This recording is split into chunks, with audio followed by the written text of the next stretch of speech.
Alors, si on prend les choses en partant du réel, en partant de l'actualité, pour voir comment s'inscrit ce travail constitutionnel dans le réel.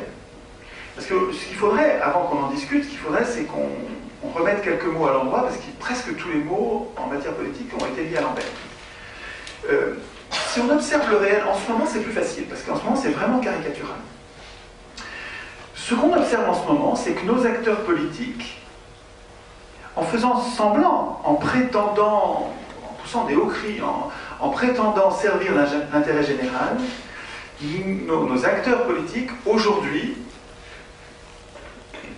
ça se voit plus en Grèce qu'en France, mais ça nous prend, et on va l'avoir bientôt en France aussi, nos acteurs politiques servent très prioritairement l'intérêt des banques avant de servir l'intérêt général.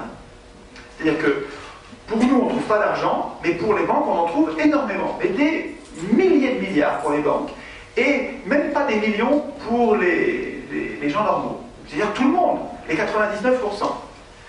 Alors, jusqu'ici, je disais riches et pauvres, et ça pose un problème parce que on ne s'identifie pas à riche et on ne s'identifie pas à pauvre. On ne veut pas être un riche, on veut pas... Pourtant, c'est vrai qu'on est bien, on est toujours le riche de quelqu'un, mais quand je dis riche, je pense aux ultra-riches, aux 1%. Et en fait, 1%, ça va être mieux. Il faut que quand je dirais riche, il faut me corriger. Et il faut dire 1%, c'est plus clair, parce que c'est un toute petite partie de la population que je vise quand je dis les riches. Et quand je dis les pauvres, je parle de nous. Et pourtant, on n'a pas envie de dire de nous des pauvres, donc ça pose un problème ce mot-là. Ça dit bien ce que ça veut dire, mais pas... Enfin, ça pourrait dire ce que ça veut dire, mais il se trouve qu'il y a quelque chose qui est gênant. Donc si je dis 99%, on comprend mieux. Je dis 99%, c'est nous tous.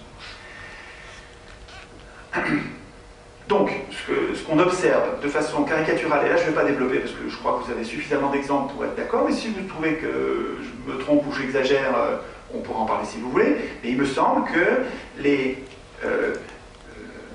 gouvernements, les acteurs politiques aujourd'hui suivent prioritairement les intérêts des 1% plutôt que l'intérêt des 99%. C'est dit gentiment, ça pourrait être dit plus en colère. Comment ça se fait ça? Alors pourtant, on nous rabâche tous les jours qu'on est en démocratie. Alors ça y est, je vais commencer avec les mots là. On nous dit tous les jours que nous sommes en démocratie. Là, je n'exagère pas. Moi, et je pense que vous c'est pareil, depuis que je suis petit, tout petit, on me dit élection égale démocratie. On me dit démocratie égale élection. Répète. Élection égale démocratie, démocratie égale élection. Ensuite à l'école, je l'apprends, démocratie égale élection, élection égale démocratie. Ensuite, à la grande école, à la fac, en droit, j'apprends que démocratie égale élection, élection égale démocratie. À la télé, j'entends parler de démocratie, donc d'élection donc de démocratie. Dans les journaux, dans les livres, à la maison, je dois avoir 4 ou 500 bouquins sur la démocratie. Il y en a 90 ou 95% qui ne parlent pas de la démocratie. Ils parlent du gouvernement représentatif, et qui parlent de notre régime actuel, du gouvernement prétendument représentatif. Ça, c'est le vrai nom de notre gouvernement, je vais en parler dans un instant. Et ils ne parlent pas du tout de démocratie. Alors, démocratie, il y a 200 ans, tout le monde savait très bien ce que c'était. Et depuis 2500 ans, tout le monde savait très bien ce que c'était. La démocratie, c'est Demos Kratos, c'est le pouvoir du peuple, c'est le peuple qui vote lui-même ses lois. Démocratie, c'est un régime. C'est pas forcément le meilleur. Hein. Pour l'instant, je fais du vocabulaire pour remettre les mots à l'endroit. Parce que si le mot est à l'envers, ça nous pose un vrai problème pour trouver la solution. C'est très important ça. Donc, démocratie, Demos Kratos, c'est un régime politique dans lequel le peuple écrit lui-même les règles auxquelles il se soumet. C'est lui qui exerce le pouvoir auquel il consent. Ça a existé dans le monde, mais ça a existé à un seul moment dans l'histoire des hommes, que je sache. Peut-être, il y a quelques petites exceptions, et je suis open sur les autres, ça m'intéresse, hein, les autres expériences.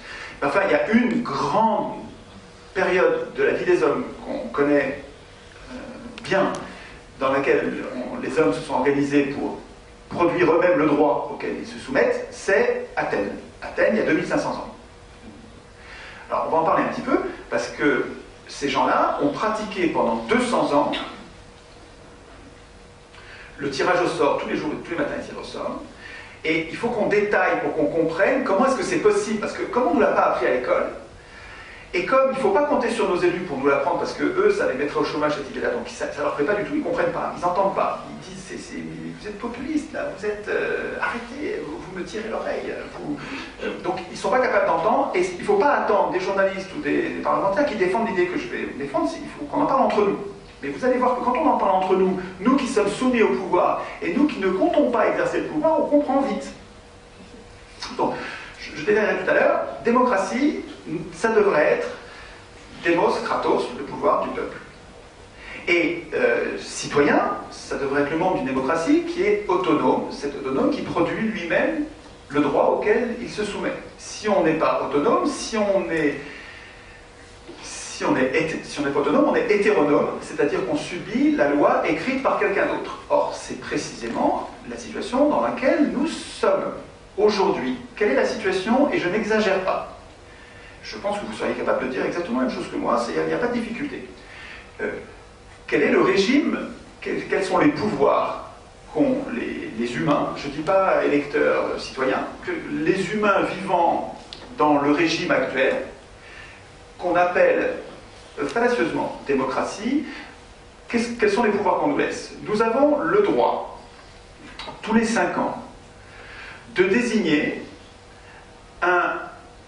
des maîtres politiques qui vont tout décider à notre place pendant 5 ans.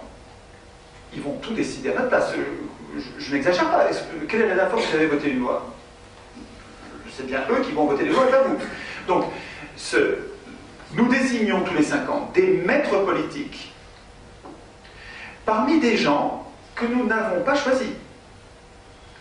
Moi, je vois bien autour de moi des gens que je ne craindrais pas et que je trouve valeureux et qui seraient très bien pour écrire des lois. Mais ce n'est pas eux que je peux choisir. Ceux parmi lesquels je peux choisir, c'est vraiment des gens que je n'ai pas choisis. Donc c'est typiquement un faux choix de me permettre de choisir entre deux affreux. En tout cas, entre deux personnes que je n'ai pas choisies. Et pendant ces 5 ans, oui, parce que c'est pas forcément des affreux, il peut y avoir des gens bien, hein, et je n'ai pas du tout de garantie là-dessus. Et pendant les 5 ans où ces maîtres décident tout à ma place, je n'ai aucun recours dans le cas qui n'est pas qu'une hypothèse d'école, hein, qui est une vraie possibilité où ils abusent de leur pouvoir, où ils mentent, ils trahissent leurs promesses. C'est quelque chose qui peut arriver. Ça s'est déjà vu que des gens soient élus sur des promesses et ne les respectent pas, voire même fassent le contraire de ce qu'ils avaient promis. C'est pas théorique. C'est une vraie possibilité. Et dans le cas où ça arrive, nous n'avons, et là je pèse mes mots, je vais doucement parce que c'est fort, nous n'avons aucun moyen institutionnel de résister à ces abus de pouvoir pendant les 5 ans. Nous sommes priés de nous contenter de pouvoir ne pas réélire, mes pauvres chéris, ne pas réélire les affreux qui nous ont menti pendant 5 ans. Menti ou trahi. La belle punition. Alors, en fait, ce qui se passe au bout de 5 ans, vous virez celui dont vous n'êtes pas content parce qu'il vous a trahi, mais ce qui se propose au choix, c'est lui ou le traître d'il y a 5 ans que vous avez viré parce qu'il vous a trahi les 5 années d'avant et que vous êtes obligé de reprendre parce que vous avez le choix qu'entre ces deux-là. J'exagère ou bien je n'exagère pas? Je crois qu'on est vraiment dans le cas de figure. Alors, c'est vrai qu'il y a des petits outsiders qui pourraient, normalement, si on n'était pas bêtes, ils nous sauveraient, quand même. Si on votait, c'est notre faute quand même. C'est nous qui votons pour ces affreux, c'est toujours les mêmes. Bon, n'empêche que, c'est vrai, hein, mais le fait est que depuis 200 ans, puisque ça fait 200 ans qu'existe le gouvernement représentatif, ça fait 200 ans que, depuis la Révolution française, 1789, 1776 aux États-Unis, ça fait en gros 2 siècles que nous pratiquons le suffrage universel. Et là encore, je mets des guillemets parce que ce suffrage universel, c'est ce dont je vous parlais, c'est-à-dire que ça consiste à désigner des maîtres parmi des gens qu'on n'a pas choisis, et sans avoir moyen de résister quand ils ne font pas ce qu'ils avaient promis, ou ce qu'on attendait d'eux. Quand on trouve « Ah mince, on s'est trompé », eh ben, vous êtes trompé, tant pis, vous allez en prendre dans 5 ans. Il n'y a pas de moyen de résister. Donc suffrage universel, moi j'imagine autre chose, suffrage universel, nous serions ici, alors on est à Lyon, nous serions dans le 5e je crois, donc nous sommes l'assemblée du 5e arrondissement de Lyon, et nous allons voter nos lois. Donc il y a des tirés au sort qui ont préparé les lois sur les sujets de l'ordre du jour, on est au courant parce qu'il y a un ordre du jour, donc on a préparé un peu, on est 6000, on ne va pas discuter à 6000, hein, mais par contre on a préparé le truc et on va voter. On ne discute pas en assemblée, mais on va voter, on va dire ça je suis d'accord, ça je suis pas d'accord. Et c'est ça le suffrage universel. Enfin, il me semble que le vrai suffrage universel dans une vraie démocratie, donc il faut comprendre que dans certains cas je vais dire suffrage universel avec des guillemets, c'est celui d'aujourd'hui. Je vais dire démocratie avec des guillemets quand c'est aujourd'hui. Et puis quand je vais vous parler de la vraie démocratie, je vous parlerai de démocratie et de suffrage universel, mais voilà, digne de ce nom. Donc, aujourd'hui, on voit des gouvernants qui ne servent pas l'intérêt général, qui servent l'intérêt d'une toute petite caste ultra riche. On voit que nous ne pouvons pas résister et qu'en fait, démocratie, nous n'avons pratiquement aucun autre pouvoir que celui de désigner des maîtres, ce qui est quand même même pas le minimum, hein, je veux dire. En tout cas, on est très très loin du mot démocratie. Tout ça, c'est pas du tout, hein, ça tombe pas du ciel, c'est pas une loi divine. Oui, ça se passe comme ça partout dans le monde, c'est vrai. Enfin, il y a pire, hein, il y a des dictatures, c'est encore pire. D'accord, je sais ça. Mais on n'a pas, le choix n'est pas que entre dictature épouvantable militaire avec on jette les gens en prison, on les torture, et puis le gouvernement représentatif dans lequel les banques nous condamnent aux travaux forcés. Donc il y a d'autres branches à l'alternative. Il y a d'autres possibilités. D'autres possibles, vraiment, vraiment. Pourtant, dans tous les pays du monde, et à toutes les époques, depuis 200 ans, les constitutions, qui sont les textes dans lesquels sont programmées cette impuissance. Donc ça ne tombe pas du ciel, c'est écrit quelque part notre impuissance. Le fait que nous ne pouvons qu'élire des maîtres parmi des gens qu'on n'a pas choisis et contre lesquels on ne pourra rien faire quand on ne sera pas content, c'est ça la situation actuelle. C'est écrit quelque part. C'est écrit quelque part, dans un texte ultra important dont tout le monde se fout. On a à la fois le problème là et la solution, hein, parce que le jour où on va s'arrêter de s'en foutre, tout va changer. Pour plusieurs raisons. On en parlera quand on sera à la fin sur les solutions. Mais pour plusieurs raisons, vous allez voir qu'il y a plein de raisons d'être optimiste là-dessus, parce que non, en plus ça va nous réunir. C'est-à-dire que là qu'on est divisé, c'est une chose simple pour laquelle il faudrait se battre. Je vous en parlerai à la fin.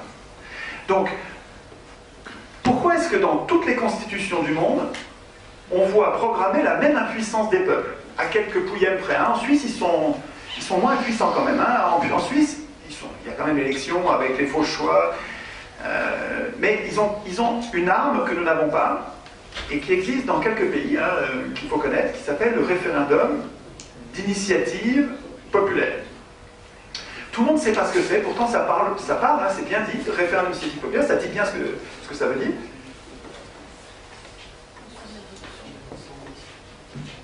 Je vais vous donner un exemple, vous allez voir, comme ça vous aurez compris très vite. L'année dernière, nos parlementaires ont commencé la destruction de notre régime de retraite. Il y a une autre conférence, un autre sujet, là on va parler de démocratie, mais une conférence sur la dette et le financement de l'économie. Et dans le financement de l'économie, il faut que je parle de la retraite, et là je prends le temps de détailler. Ce soir je n'aurai pas le temps, enfin, sauf si dans les questions ça vous intéresse, on en parlera. En tout cas, l'année dernière, nos parlementaires, les gens qui nous représentent, les gens qu'on a élus, enfin nos maîtres, quoi, hein, c'est plus clair quand on dit nos maîtres que nos élus. Nos maîtres ont commencé à dézinguer, à détruire notre système de retraite, en passant de l'âge de retraite à 62, mais vous savez que l'objectif c'est 70, 72, 74. Hein. Donc, ils ont commencé, ils sont passés à 62.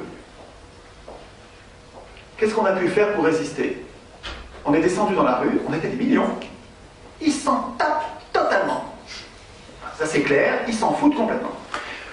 Avant, on avait des acteurs politiques qui avaient un peu de vergogne.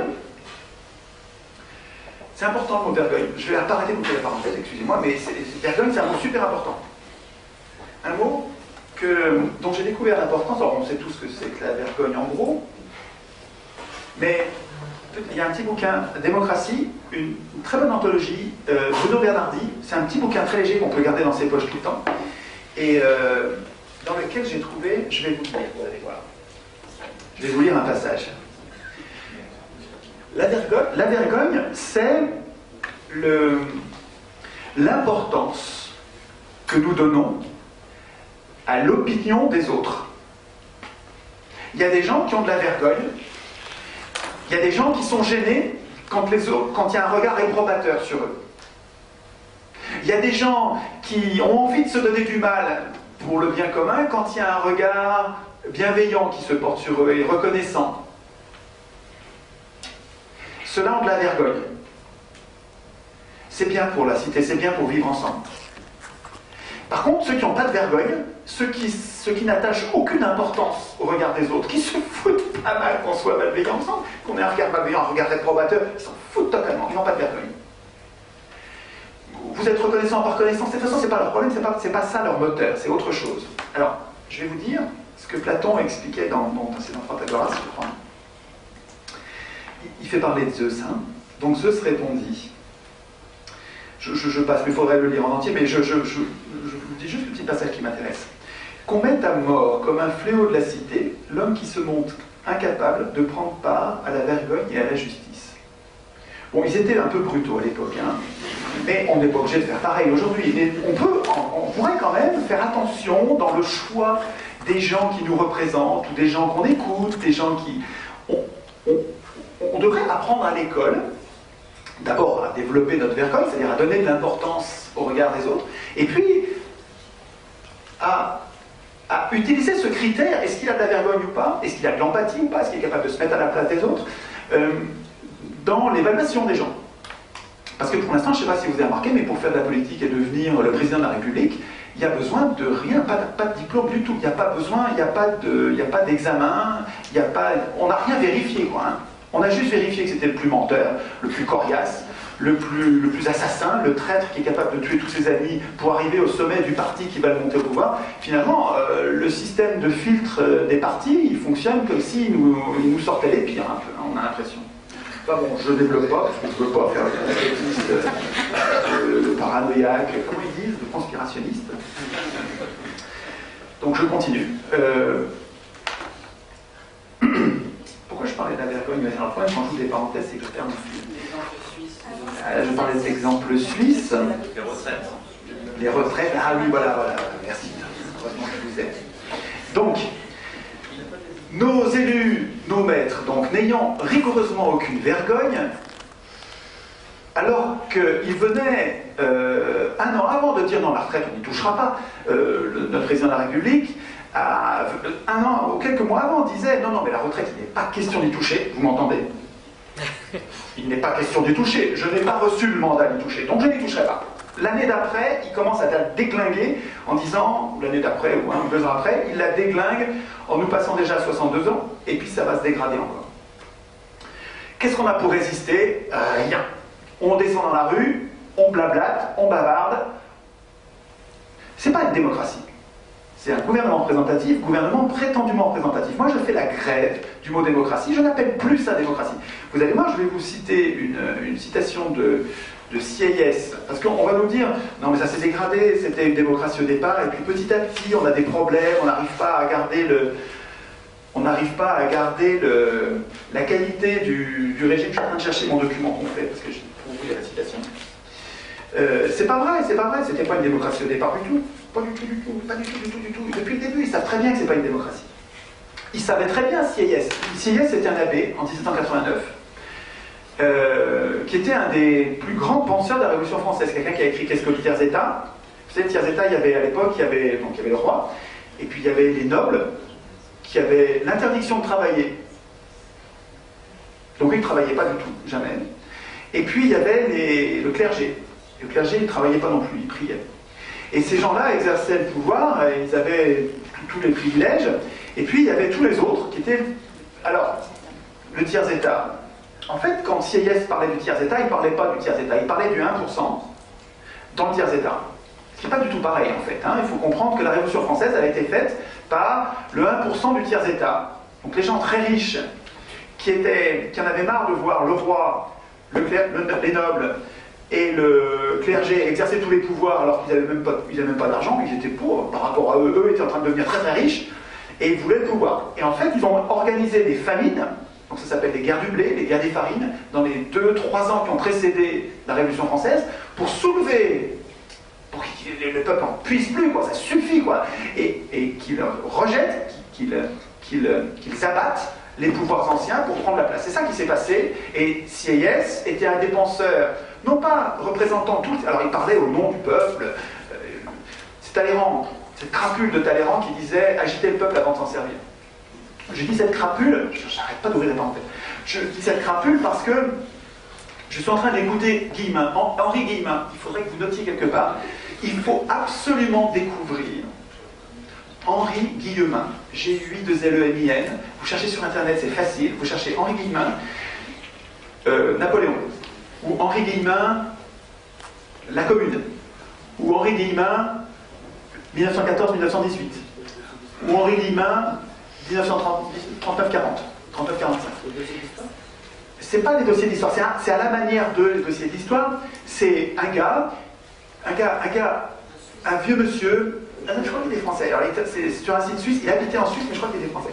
Et vous allez adorer, c'est un gars d'une loyauté, il est d'une honnêteté, d'une gentillesse, il est parfait ce homme-là. Il est un bosseur, il connaît le sujet, et il défend la cariatide. La cariatide, c'est nous, c'est le peuple, c'est les gens qui travaillent, c'est les 99% qui portent, cariatide, c'est les statuts qui portent, et qui portent tous les autres, les nobles, le clergé, le prince, et puis les 1% qui ont pris le pouvoir en 89. Et il nous explique dans des petites conférences télévisées, donc c'est des vidéos d'une demi-heure, c'est court, ça s'écoute en voiture, ça se télécharge, ça s'écoute en voiture, on ne regarde pas la vidéo, hein, on l'écoute en voiture, et c'est très très bien la voiture, pour écouter les conférences, je vous recommande, hein, ça vaut, alors c'est compliqué à télécharger, le mettre sur un appareil, ensuite le brancher sur, bon, il faut investir là, pour que ça marche ce truc, mais ça vaut le coup après, parce que quand vous avez un trajet d'une demi-heure, d'une heure et demie, 2 heures, vous ne le voyez pas passer, c'est une merveille ce truc.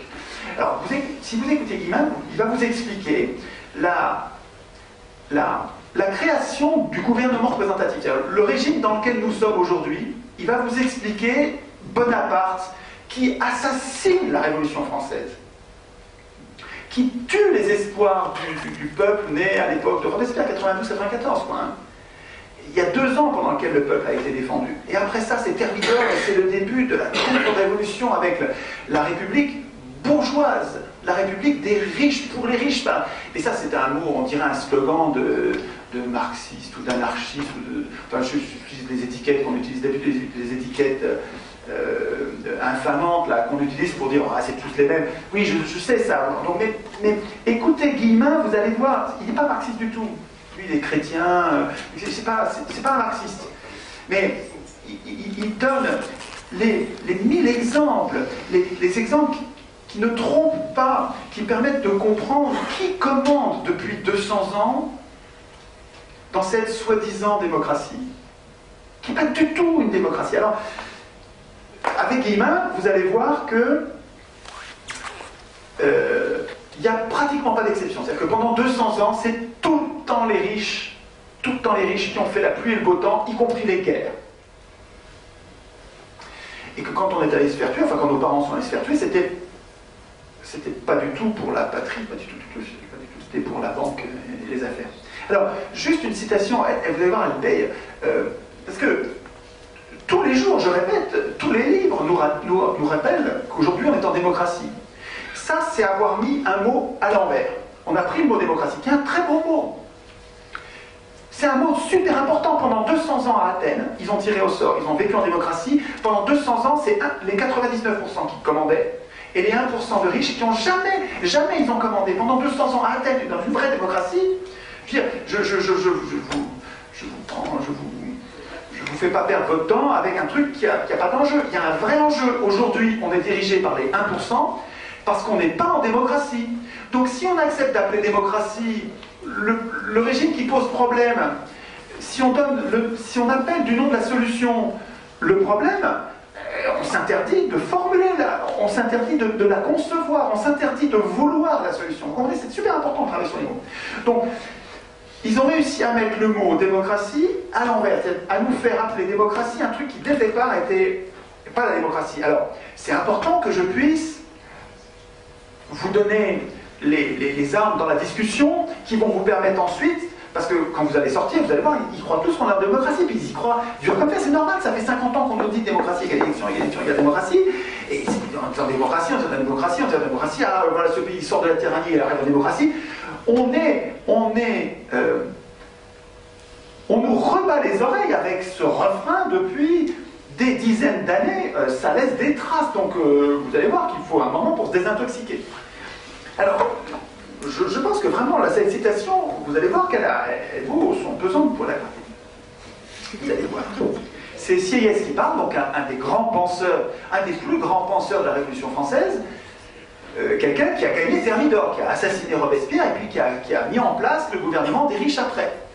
Avec cet enfoiré de... On dit pas ça, avec ce salaud de... Non, avec ce coquin de Benjamin Constant, cette crapule de Talleyrand, ce voleur, cet aigrefin de Napoléon, etc. Alors qu'est-ce que disait Sieyès? Écrit un discours en 1789, donc c'est pas du tout caché, hein, c'est très très clair. Ouvrez les guillemets. Sieyès parle, l'abbé Sieyès. La France n'est pas une démocratie et ne saurait l'être. Alors là, je suis en train de me tromper de... Enfin, cela est pas mal aussi. Hein. La très grande pluralité de nos concitoyens n'a ni assez d'instruction, ni assez de loisirs pour vouloir s'occuper directement des lois qui doivent gouverner la France. Leur avis est donc de nommer des représentants. Non, mais j'en ai une meilleure de citation. Où est-ce que je l'ai mise? Torius.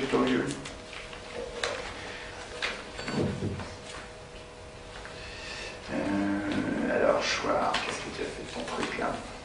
Bon, je la retrouve trop. Elle est bien, vous allez. Vous allez attendre un peu, mais vous allez voir les.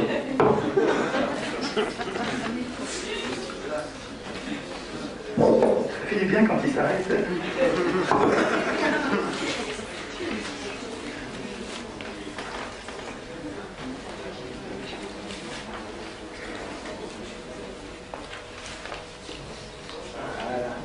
Voilà.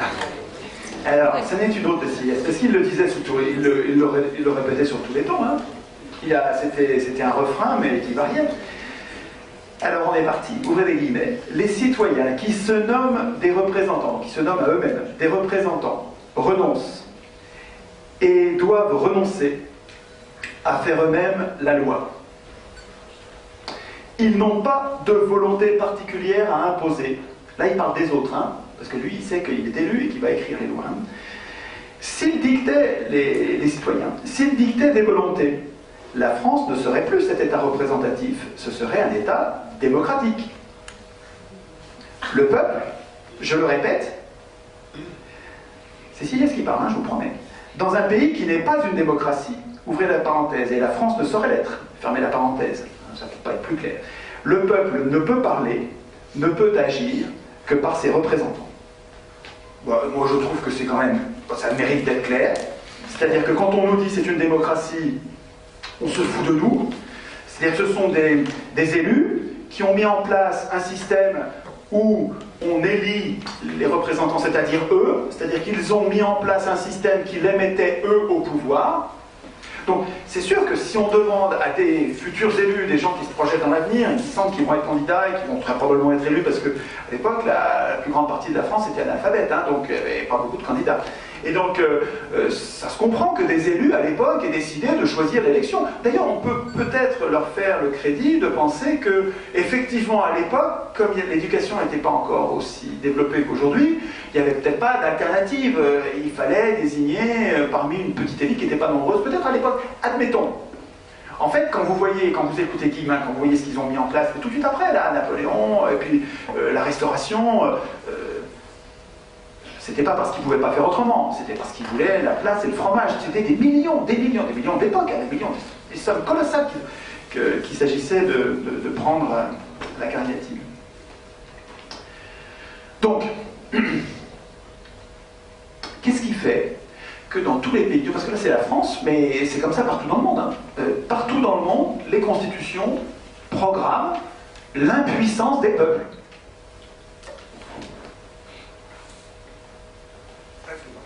Presque partout.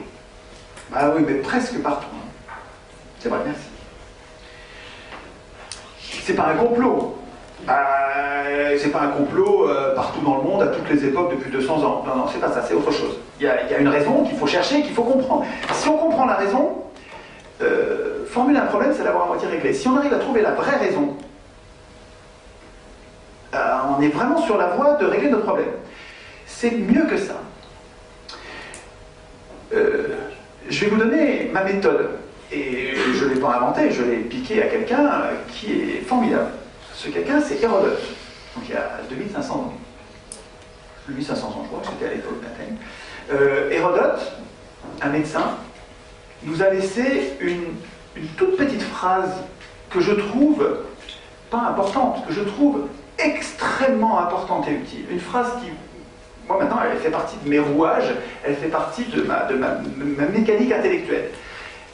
Cette phrase d'Hérodote, qui était médecin, son conseil qu'il nous a laissé, c'est « chercher la cause des causes ». Ça, je vais bientôt commencer à écrire dans mon bureau des aphorismes, des grandes phrases, celles qui comptent, là, vraiment les plus fortes, les plus importantes. J'ai découvert que Montaigne faisait ça, et je trouve que c'est une idée formidable, ça. C'est-à-dire que si dans notre salon, on mettait pas de démocratie sans tirage au sort, la prochaine fois que vous recevez des invités, il y a un poster dans votre salon, juste au-dessus de l'aquarelle, il y a « Pas de démocratie sans tirage au sort ». La prochaine fois que vous recevez des amis, vous allez voir, vous parlerez moins de la recette, de vin, de food, de people, de ce dont ils nous ont parlé à la télé, ils m'en sont fous. Pourquoi tu as écrit ça, là? Et puis vous allez avoir un sujet de conversation qui va être... Donc dans les aphorismes que je vais mettre, je pense que dans les premiers, je vais mettre « chercher la cause des causes ».